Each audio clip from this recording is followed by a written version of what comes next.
أعوذ بالله من الشيطان الرجيم. بسم الله الرحمن الرحيم.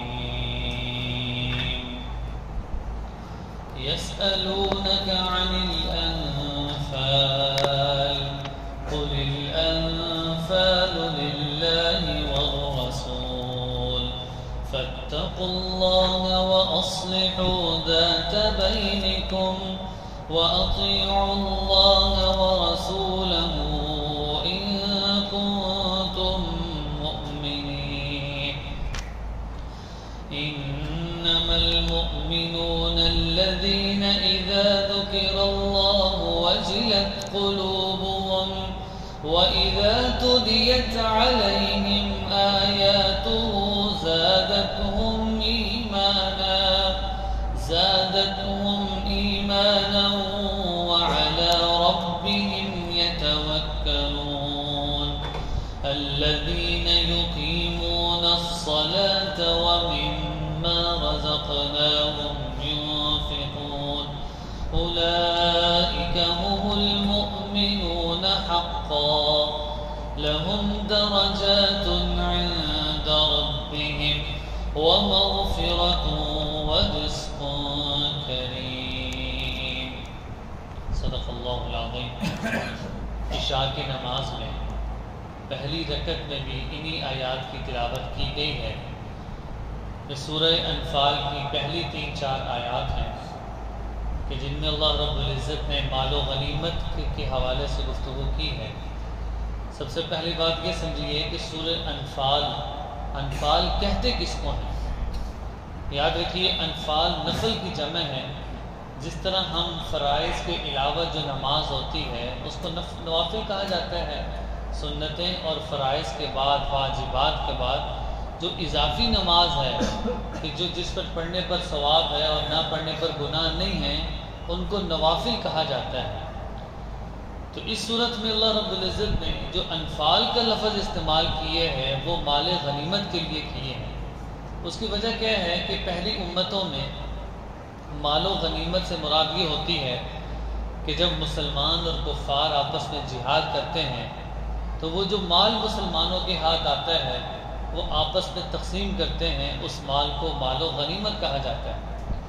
پہلی امتوں میں مال و غنیمت کی تقسیم نہیں ہوتی تھی بلکہ جب مجاہدین کسی علاقے کو فتح کرتے تھے تو وہ جتنا حاصل شدہ مال تھا وہ ایک جگہ پر رکھ دیتے. ایک آگ آتی ان کو کھا جاتی. اس سے پتہ چلتا کہ ان کی یہ جو عمل ہے اللہ رب العزت نے اس کو قبول کر لیا ہے. یہاں تک کہ حضرت ابو ہریرہ رضی اللہ عنہ کی ایک روایت ہے. وہ فرماتے ہیں کہ جناب رسول اللہ صلی اللہ علیہ وسلم نے فرمایا جس کا مفہوم ہے کہ ایک نبی نے ایک علاقے کو فتح کیا, وہاں پر مسلمانوں نے مال و غنیمت کو حاصل کیا. اب حاصل کر ایک جگہ پہ رکھنا تھا, آگ نے اس کو کھانا تھا لیکن نہیں کھایا. اب اس نبی نے اعلان کیا کہ یہ مال و غنیمت کو آگ کیوں نہیں کھا رہے. پتہ یہ چلا کہ کسی بندے نے بیچ میں سے کوئی مال اپنے لیے رکھ لیا ہے. تو اس نبی نے یہ کہا کہ میں اپنے ہاتھ پر سب سے بیعت لوں گا. سو لہٰذا سب سے بیعت لی اور ایک شخص تھا کہ جس کا ہاتھ نبی کے ہاتھ کے ساتھ چپک گیا اور اس نے اقرار کیا کہ اتنا سونا میں نے اپنے لیے رکھ لیا ہے. جب وہ سونا واپس لے کر آیا, بخاری کی یہ روایت ہے, جب سونا واپس لے کر آیا تو پھر ایک مخصوص جگہ پر وہ مال و غنیمت رکھا, پھر آگ نے اس کو کھایا. لیکن اس امت کے لیے آپ صلی اللہ علیہ وسلم نے فرمایا کہ اللہ رب العزت نے مجھے جو خصوصیات عطا کی ہیں ان میں بہت ساری خصوصیات ہیں. سب سے پہلی بات یہ کہ آپ صلی اللہ علیہ وسلم کو جوامع الکلم بنایا. جوامع الکلم اس کو کہتے ہیں کہ تھوڑی بات ہو پر اثر ہو. دیکھیں جتنے بھی ہم احادیث پڑھتے ہیں تو یہ آپ صلی اللہ علیہ وسلم کے اقوال ہیں, ارشادات ہیں. تو ایک ایک حدیث مثال کے طور پہ الدین النصیحہ, دین سراسر خیر خواہی ہے, یہ آپ صلی اللہ علیہ وسلم نے جملہ بولا. لیکن یہ کتنا وسیع اور اس کے اندر کتنے مفہوم, کتنی تفسیر اس کی ہو سکتی ہے. تو آپ صلی اللہ علیہ وسلم جوامع الکلم تھے کہ آپ بات مختصر کرتے تھے لیکن وہ جامع اور معنی اور مکمل بات ہوا کرتی تھی. پھر اسی طرح آپ صلی اللہ علیہ وسلم نے فرمایا کہ ایک خصوصیت یہ ہے اللہ نے میرے لیے پوری زمین کو عبادت گاہ بنا دیے ہیں. پہلی امت میں مخصوص جگہ ہوتی تھی، وہاں پر عبادت کرتے تھے، لیکن اس امت کے لیے جہاں پر جائے زمین مٹی پاک ہے وہاں پر اللہ کی عبادت کرے. پھر اسے فرمایا کہ اللہ نے مجھے قیامت تک آنے والے انسانوں کے لیے نبی بنا کر بھیجا ہے. اور یہ فرمایا پانچویں چیز یہ ہے کہ اللہ نے میرے اوپر نبوت کو ختم کر دیا، مجھے خاتم النبیین بنایا کہ میرے بعد قیامت تک اب دوسرا کوئی نبی نہیں آئے گا. وہیں پر آخری چیز یہ بھی ہے کہ اللہ رب العزت نے میرے لیے مال و غنیمت کو حلال کیا. سب سے پہلا غزوہ جو غزوہ بدر ہوا اسلام میں، اس میں حضرت عبیدہ بن صامت رضی اللہ عنہ فرما سے روایت ہے. وہ فرماتے ہیں کہ جب پہلا غزوہ ہوا غزوہ بدر اور مسلمانوں کے ہاتھ کفار کی چیزیں آئیں اور مسلمان کوئی خاص مستحکم نہیں تھے، تو اس موقع پہ مہاجرین اور انصار کا آپس میں اختلاف ہوا کہ یہ مال و غنیمت کیا ہوگا، اس کی تقسیم کیسے ہوگی. تو اس موقع پہ صحابہ رضوان اللہ اجمعین آپ صلی اللہ علیہ وسلم کی خدمت میں حاضر ہوئے کہ یا رسول اللہ ہمیں بتائیے کہ مال و غنیمت کی تقسیم کیا ہے اور مال و غنیمت کو کس کو کتنا حصہ ملے گا. یہ بات تو طے ہے کہ مال و غنیمت ہمارے لیے حلال ہے، لیکن اس کی تقسیم کیسے ہوگی. اس پر یہ آیات نازل ہوئیں یسألونک عن الانفال کہ یہ آپ سے انفال کے بارے میں پوچھتے ہیں. تو جس طرح فرائض کے علاوہ نماز کو نفل کہتے ہیں، اسی طرح مال و غنیمت چونکہ لڑائی اور محنت کے بعد جو اضافی چیز حاصل ہوتی ہے اور پہلی جو چیز حلال نہیں تھی اللہ نے اس امت کے لیے حلال کی، اس وجہ سے مال و غنیمت کے لیے انفال کا لفظ استعمال کیے ہیں. یسألونک عن الانفال کہ وہ آپ سے انفال کے مال و غنیمت کے بارے میں سوال کرتے ہیں. قل الانفال للہ والرسول اب کہہ دیجئے کہ یہ جو مال و غنیمت ہے یہ اللہ اور اس کے رسول کے لیے ہے. مراد کیا ہے کہ اللہ اور اس کے رسول جس طریقے سے تقسیم کرنے کا حکم دے دیں گے اس طریقے سے یہ تقسیم ہوگا. دوسری قرآن پاک کی آیت ہے جس میں اس کی تقسیم کی ڈیٹیل ہے. وَاعْلَمُوا أَنَّمَا غَنِمْتُم مِّن آیت جیسے نکل گئی. اس آیت میں پورا اللہ رب الفضل الوالد پورا اللہ رب العزت نے مال و غنیمت کی تقسیم کو بیان کیا. اب اس میں مال و غنیمت کے بارے میں فرمایا فَاتَّقُوا اللَّهَ وَأَصْلِحُوا ذَاتَ بَيْنِكُمْ کہ تم اللہ سے ڈرو.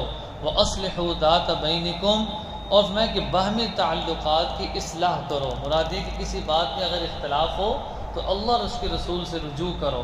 وَأَطِيعُوا اللَّهَ وَرَسُولَهُ اللہ اور اس کے رسول کی اطاعت کرو. مراد کیا ہے کہ جب یہ کام کر لیے اس کے بعد جو چیز ملے گی وہ اللہ کی طرف سے تحفہ ہے. کبھی بھی مسلمانوں کا مقصود لڑائی سے یا جہاد سے مال حاصل کرنا نہیں ہوتا، کیونکہ وہ تو جو جہاد کرتے ہیں وہ تو اللہ کی رضا کے لیے کرتے ہیں، وہ تو دین کی سربلندی کے لیے کرتے ہیں. ان کا مقصود کبھی بھی مال کو حاصل کرنا نہیں ہے. تو اس لیے فرمایا فاتقوا اللہ واصلحوا ذات بینکم اللہ سے ڈرو اور اپنے مابین اصلاح کرو. واطیعوا اللہ ورسولہ اللہ اور اس کے رسول کی اطاعت کرو. ان کنتم مؤمنین اگر تم ایمان والے ہو. اگلی آیت میں اللہ رب العزت نے مومنین کی نشانی کو بیان کیا. میں کہ صحیح مومن کی نشانی کیا ہے؟ سب سے پہلی نشانی کیا ہے کہ جب اس کے سامنے اللہ کا نام آئے تو اس کا دل ڈر جائے. اللہ کا نام آیا تو فوراً اس کا دل ڈر گیا، گناہ کرنے لگا، گناہ سے رک گیا. نیکی کی بات آئی تو فوراً نیکی کے راستے پہ چل پڑا. یہ فرمایا کہ سچے مومن کی نشانی ہے. اور دوسرا کیا فرمایا کہ جب اس کے سامنے قرآن پاک کی آیات کی تلاوت کی جائے اس کا ایمان بڑھ جائے. ہم سب نے نماز پڑھی ہے، اگر تلاوت سن کے ایمان نہیں بڑھا تو یہ یقین کے کمزور ہونے کی نشانی. اور کب ایمان بڑھے گا؟ جب ترجمہ آتا ہوگا، پتہ ہوگا اللہ کیا کہہ رہے ہیں. امام جو نماز میں تلاوت کر رہا ہے تو صرف میں الفاظ کے مزے لے رہا ہوں یا معنی بھی سمجھ رہا ہوں. زندگی میں ہر چیز حاصل کی نا، ہر ڈگری حاصل کی، ہر عہدہ حاصل کیا، پیسہ کمایا، کسی سٹیج پہ پہنچے، لیکن کیا قرآن کا ترجمہ سیکھا کبھی؟ میں بھی کوشش کر رہا ہوں ابھی تک، ہم سب مل کے کوشش کریں. تو میں کہ جب مومنین کا ایمان قرآن کی آیات سن سن کر بڑھتا ہے تو یہ اس کے یقین کے صحیح ہونے کی علامت ہے. جب آیات سنے گا اس کا ایمان بنے گا اللہ کا.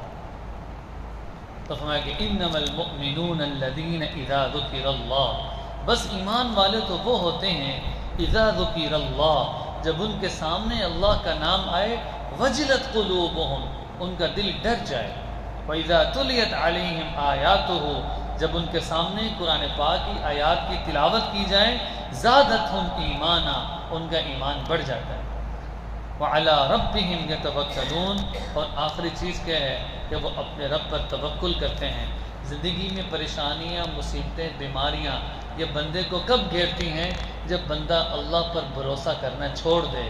جب اللہ پر بھروسہ کرے تو کوئی بیماری نہیں لگے گی، جب اللہ پر یہ توکل کرے تو کوئی مصیبت نہیں لگے گی، وہ یہ سمجھے گا اللہ کی طرف سے ہے۔ مومنین کے الذین اذا اصابتہم مصیبہ، جب مصیبت آتی ہے قالوا، مومنین کیا کہتے ہیں؟ انا للہ و انا الیہ راجعون، ہم اللہ کی طرف سے ہیں اور لوٹ کر اللہ کی طرف جانا ہے۔ تو سمجھ میں کہ یہ تیسری نشانی کیا ہے کہ یہ اللہ پر توکل رکھتے ہیں۔ الذین یقیمون الصلاۃ، اور مومنین کی نشانی کیا ہے کہ وہ نماز کو بھی قائم کرتے ہیں، جو دین کی بنیاد ہے، اسلام کا اہم رکن ہے، جو شعائر اسلام میں سے ہے، جو ایک اجتماعی عبادت ہے، جو مسلمانوں کی اجتماعیت اور مسلمانوں کی وحدت کا ثبوت ہے، وہ اجتماعی نماز ہے۔